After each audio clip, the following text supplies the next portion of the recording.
Bismillahirrahmanirrahim. Assalamualaikum warahmatullahi wabarakatuh. Alhamdulillahilladzi sakhkhara lana hadza wa ma kunna lahu muqrinin. Asyhadu an la ilaha illallah wahdahu la syarikalah wa asyhadu anna Muhammadan abduhu wa rasuluh. Allahumma shalli wa sallim wa barik ala sayyidina Muhammad wa ala alihi wa sahbihi ajma'in. Amma ba'du.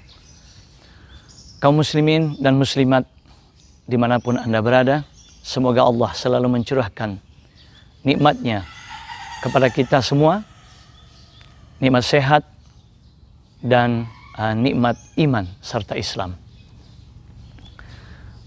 Berjumpa kembali dengan kami untuk membahas keindahan irama dari ayat-ayat yang ada di dalam Al-Quran. Kali ini yang akan kita bahas tentang surat Al-Ikhlas. Bunyi suratnya saya bacakan. A'udzu billahi minasy syaithanir rajim. Bismillahirrahmanirrahim. Qul huwallahu ahad. Allahus samad. Lam yalid wa lam yulad wa lam yakul lahu kufuwan ahad. Shadaqallahul azim. Di dalam surat Al-Ikhlas ini, kalau kita perhatikan, maka ada kesamaan di dalam bunyi ujung-ujung ayatnya, atau tiap-tiap akhir ayat ada kesamaan bunyi. Dan uniknya lagi, tidak hanya kesamaan bunyi, tetapi huruf-hurufnya pun sama. Seperti di ayat yang pertama, Qul huwallahu ahad, diakhiri dengan huruf dal. Begitu pula ayat yang kedua, Allahus samad, huruf dal lagi. Kemudian ayat yang ketiga, Lam yalid wa lam yulad, diakhiri huruf dal juga. Dan ayat yang keempat, walam yakul lahu kufuwan ahad, juga diakhiri huruf dal.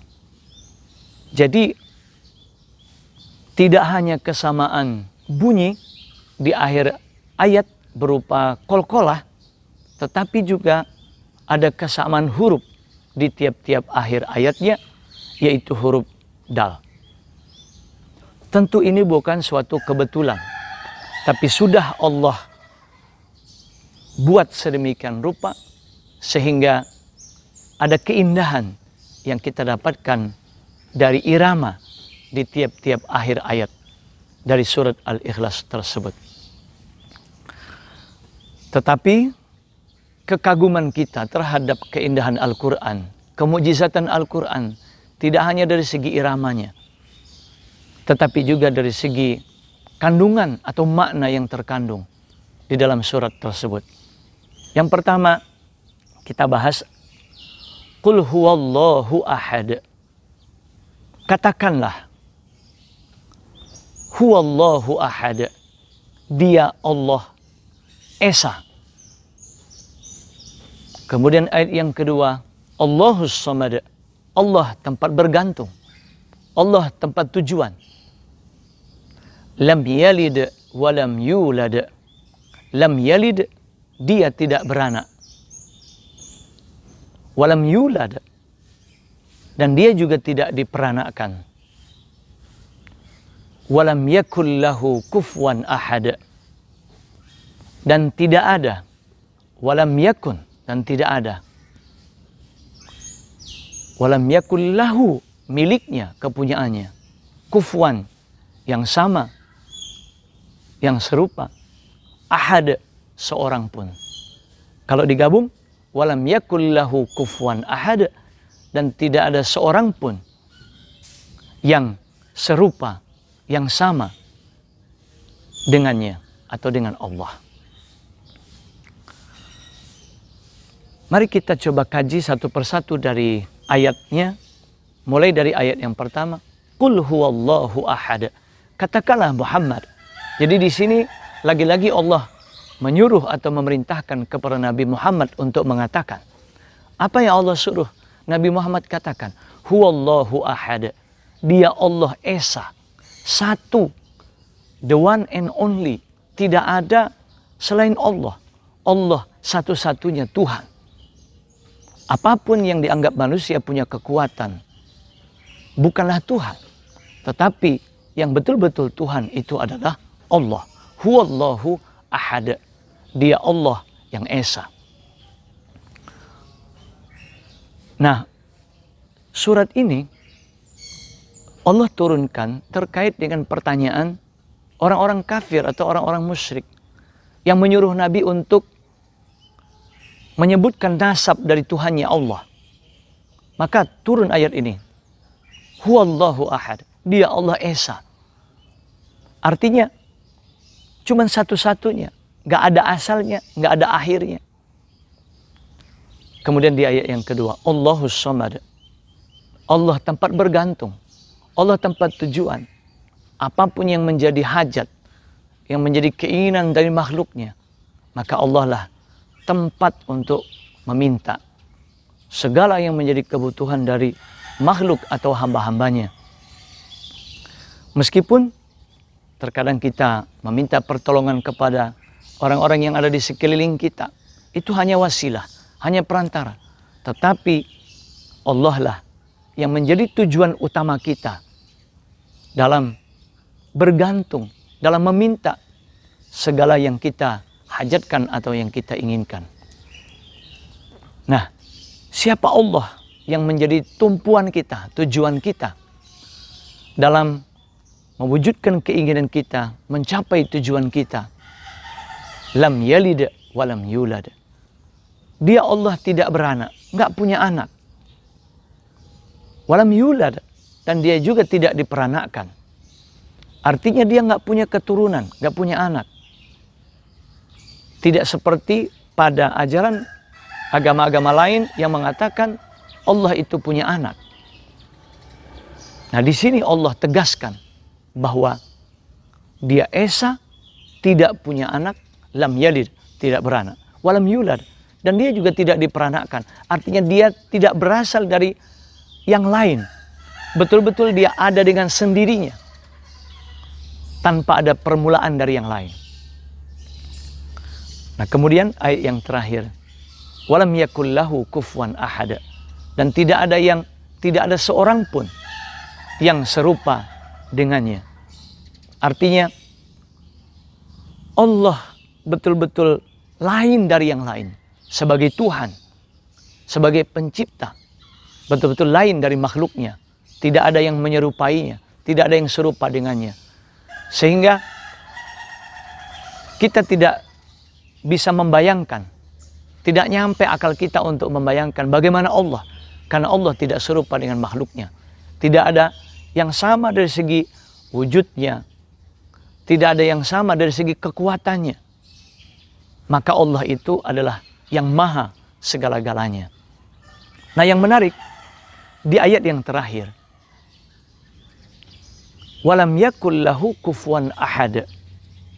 Kalau kita kaji dari segi tata bahasa, maka seharusnya peletakan kata atau susunan kata yang ada di ayat yang terakhir itu adalah walam yakun ahadun kufuwan lahu.